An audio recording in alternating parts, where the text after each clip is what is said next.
learning how to feel your feelings is not only the key to beating burnout, but it's also the key to having whatever you want.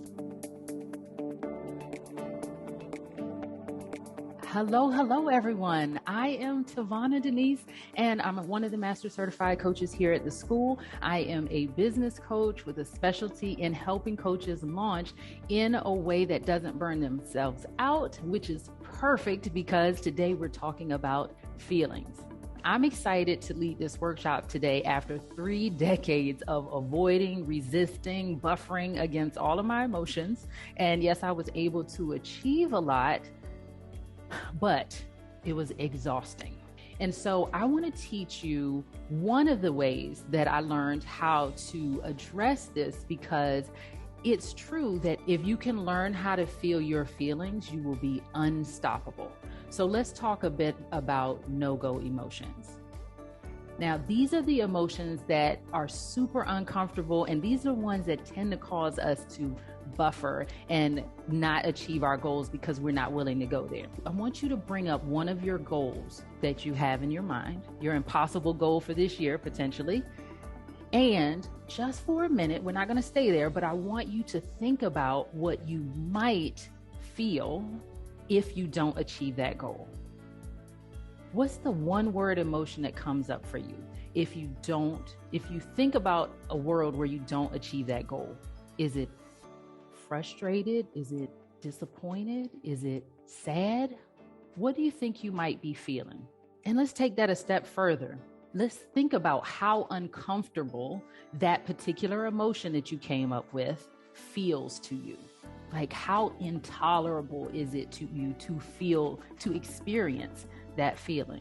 Maybe on a scale of 1 to 10. 1, not so bad, you could do it. 10, like, I can't do it. I can't look at it. I can't think about it.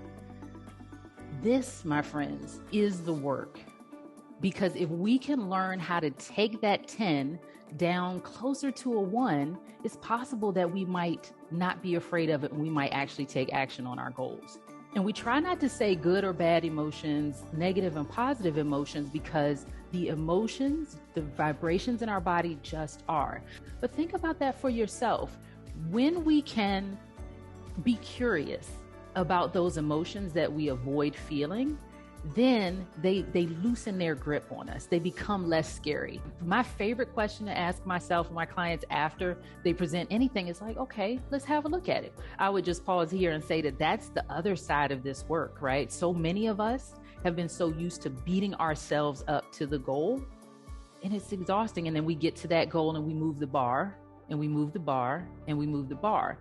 And so for some of us, the uncomfortable, intolerable emotion might be feeling proud, celebrating ourselves. So you can also take that goal and flip it to the positive, to the other side of like, okay, if I hit the goal, when I hit the goal, how do I think I will feel? Right?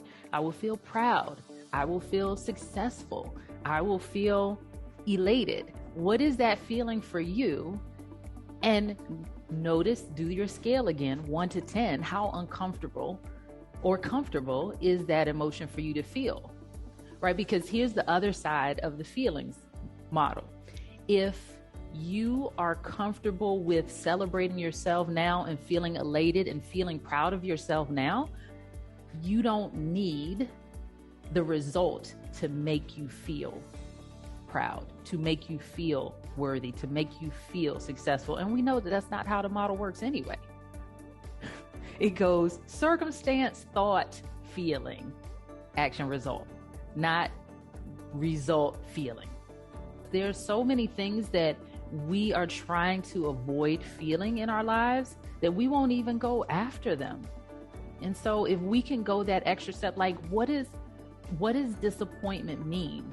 How does it really feel in my body? What's so scary about that? Then I think a lot of us will be able to achieve so much more. This is how we can start to pick apart some of what we believe. And sometimes we get it from the thought, and sometimes we get it from the feeling.